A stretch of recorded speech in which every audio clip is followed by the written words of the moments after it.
Vote পরবর্তী সন্ত্রাস অর্থাৎ 2021-এর ভোট পরবর্তী সন্ত্রাসের অভিযোগে বীরভূমের তৃণমূল কাউন্সিলরের স্বামীকে গ্রেপ্তার করা হয়েছে। সাঁইথিয়ার তৃণমূল নেতা বাপ্পাদিত্য দাসকে গ্রেপ্তার করা হয়েছে। 11 নম্বর ওয়ার্ডের তৃণমূল কাউন্সিলর রূপা দাস, সিউড়ি থেকে তৃণমূল কাউন্সিলরের স্বামীকে গ্রেপ্তার করা হয়েছে।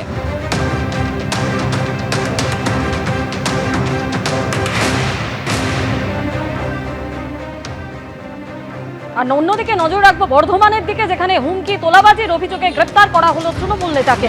অভিযুক্ত খেতিয়া অঞ্চল যুব তৃণমূল সভাপতি অভিষেক দাস। তোলাবাজির অভিযোগে তাকে গ্রেপ্তার করেছে পুলিশ।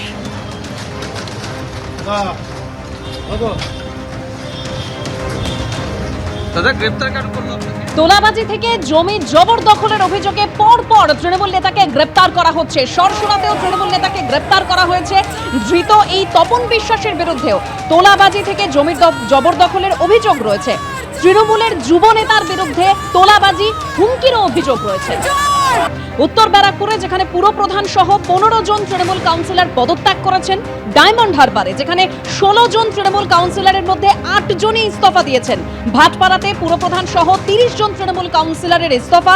গারুলিয়াতে 21 জনের মধ্যে 10 জন তৃণমূল কাউন্সিলর পদত্যাগ করেছেন।